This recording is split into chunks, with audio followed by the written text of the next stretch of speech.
अगर तुमने Daredevil born again season 2 का एपिसोड फर्स्ट सिर्फ एक नॉर्मल कमबैक एपिसोड समझ के देख लिया है तो तुमने उसका सिर्फ ऊपर वाला पार्ट ही देखा है, जहां रियलिटी ये है कि ये एपिसोड सिर्फ स्टोरी स्टार्ट नहीं करता बल्कि पूरे सीजन की डायरेक्शन और पॉसिबल एंडिंग की भी हिंट देता है। एंड यहाँ सबसे इंटरेस्टिंग बात ये है कि ये हिंट्स डायरेक्ट नहीं दिए गए बल्कि सिचुएशन, कैरेक्टर बिहेवियर और पावर शिफ्ट के थ्रू हिडन फॉर्म में प्रेजेंट किए गए हैं।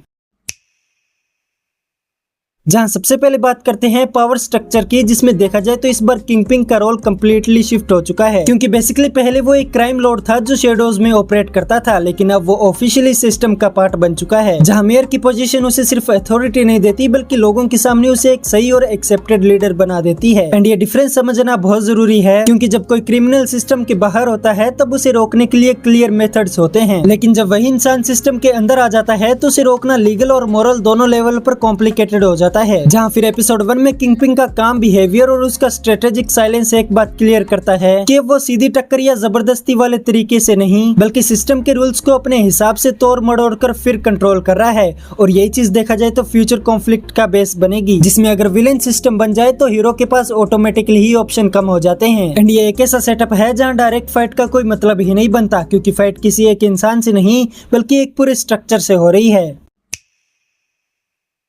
जिसमें अब हम डेयरडेविल को देखें तो उसका कैरेक्टर इस एपिसोड में नोटिसेबल शिफ्ट दिखाता है, क्योंकि इस बार उसका अप्रोच पहले से ज्यादा एग्रेसिव लग रहा है और उसके एक्शन में पेशेंस की कमी तो क्लियरली विजिबल दिख रही है। जहां देखा जाए तो ये चेंज कोई रैंडम नहीं है बल्कि ये एक साइकोलॉजिकल प्रेशर का रिजल्ट है, जिसमें जब हीरो को लगता है कि सिस्टम उसके अगेंस्ट है तो वो जल्दी जल्दी बिना ज्यादा सोचे डिसीजन लेने लगता है, और फिर यही चीज उसकी सबसे बड़ी वीकनेस बन जाती है, क्योंकि डेयरडेविल ट्रेडिशनली एक ऐसा कैरेक्टर रहा है जो कंट्रोल और डिसिप्लिन पर डिपेंड करता है, लेकिन अगर वो अपना कंट्रोल लूज करता है तो वो अपनी ही आइडियोलॉजी के अगेंस्ट चला जाता है। जहां फिर एपिसोड 1 में आगे वो जो छोटी छोटी चॉइसेस लेता है वो फ्यूचर के लिए एक डेंजरस पैटर्न सेट करती हैं। एंड ऐसे पैटर्न्स यूजुअली इस बात की तरफ इंडिकेट करते हैं कि आगे जाके वो कोई ऐसी गलती करेगा जिसे बाद में ठीक नहीं किया जा सकता।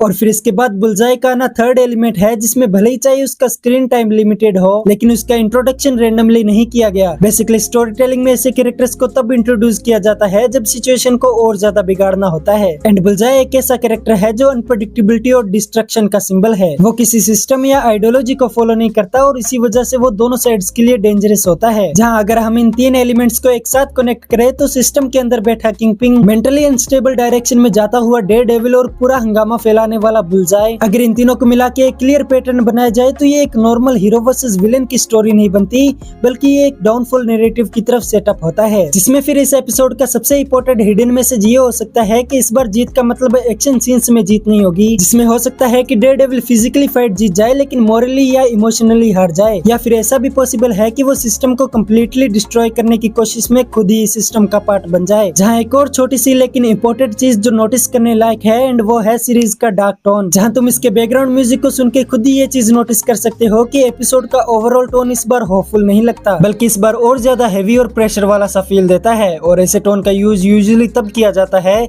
जब स्टोरी की डायरेक्शन डार्क आउटकम की तरफ जा रही होती है। ये एक ऐसी स्टोरी का सिग्नल होता है जो इनडायरेक्टली ऑडियंस को प्रिपेयर करती है कि आगे कुछ बड़ा और शायद ट्रेजिक होने वाला है। वेल, अगर अब हम स्टोरी टेलिंग लॉजिक को फॉलो करें तो एपिसोड 1 का काम होता है फाउंडेशन सेट करना, और यहाँ जो फाउंडेशन सेट की गई है वो एक ऐसे कॉन्फ्लिक्ट की है जहाँ मारकुटाई से ये मसला हल नहीं होने वाला बल्कि सीजन की एंडिंग या तो आधी जीत और आधी हार वाली होगी या फिर पूरी तरह से ही सब कुछ बिगाड़ देने वाली होगी। तो अब अगर तुम इस एपिसोड को दोबारा देखो तो सिर्फ इवेंट्स पर फोकस मत करना बल्कि कैरेक्टर बिहेवियर, पावर का खेल और स्टोरी के टोन को भी ऑब्जर्व करना, क्योंकि असली स्टोरी डायलॉग्स में नहीं बल्कि इन हिडन सिग्नल्स में छुपी हुई है। जहां अगर ये सोच सही निकली तो ये कहना गलत नहीं होगा कि सीजन 2 की एंडिंग ऑलरेडी एपिसोड 1 में ही डिसाइड हो चुकी है, बस उसे समझने के लिए हमें थोड़ा और गहराई में जाना पड़ेगा। बाकी उसी के साथ अगर वीडियो अच्छी लगी हो तो लाइक, शेयर, सब्सक्राइब जरूर कर देना ताकि ऐसे ही मिलते रहा करेंगे।